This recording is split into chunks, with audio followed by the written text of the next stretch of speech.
Picture this. It's late at night, and out of nowhere, you get a brilliant idea. You're going to start that business, learn a new high-income skill, or finally get into the best shape of your life. You feel this sudden surge of energy, so you grab your phone and immediately text your friends about it. They text back telling you how amazing that sounds and that you're going to crush it. You fall asleep feeling incredibly productive. But then you wake up the next morning. You sit down at your desk and that burning motivation has vanished. You just stare at the screen, feeling zero drive to actually do the hard work. You might think you simply lost inspiration, but there's a pattern here.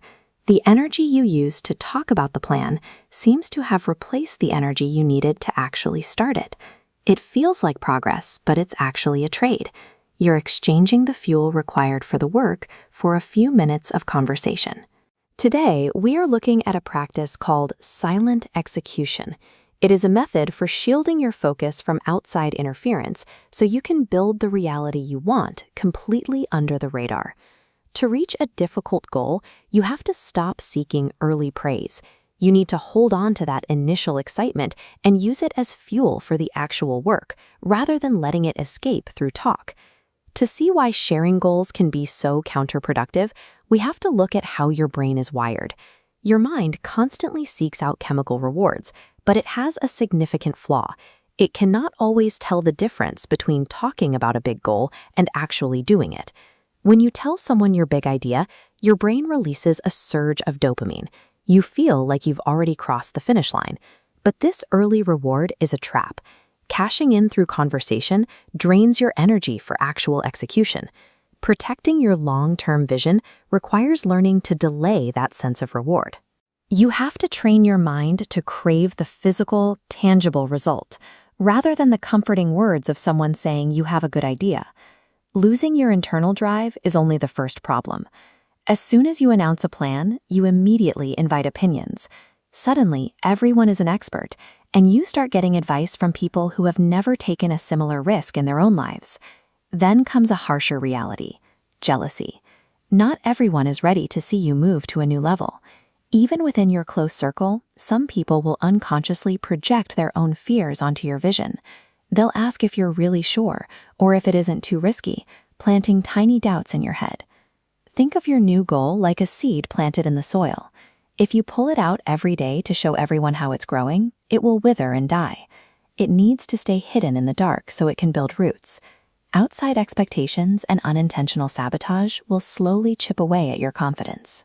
The most effective way to prevent this is to simply never give others the opportunity to weigh in at all.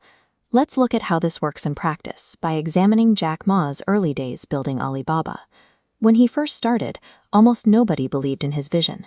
People openly called his ideas impossible, insisting that the internet was only a tool for Western countries. At business meetings, people confidently told him he was wasting his time. They argued that consumers would always prefer going to physical markets, where they could touch the products and bargain directly with sellers, and that e-commerce would never gain a foothold. His vision was fragile. If he had listened to every single person around him and allowed their collective fears and expert advice to take root in his mind, the company would have been abandoned before it ever launched. But he didn't spend his energy trying to convince them they were wrong. Instead, he stayed completely quiet.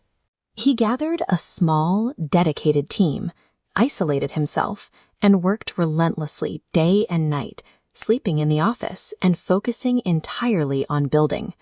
When Alibaba finally became a global force, the doubters were left in shock. He never had to argue his point, because the success of the business spoke for itself. You only get those results when you stop arguing and start building.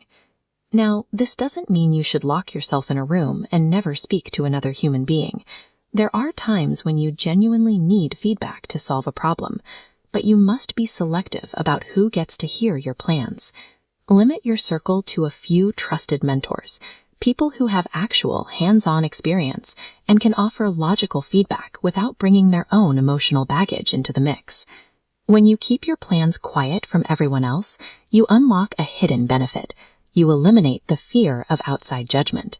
You gain the freedom to experiment, to make mistakes, and to fail in private, without carrying the weight of other people's expectations. Eventually, you have to accept a simple truth. People generally don't care about what you plan to do. They only care about what you have actually done. You can talk for hours about the life you want to create, but those words are empty without the work to back them up. It is time to enter a phase of total focus.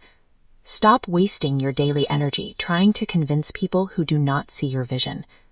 Dedicate all of your drive solely to execution. Disappear into your work. Keep your seed protected in the dark soil.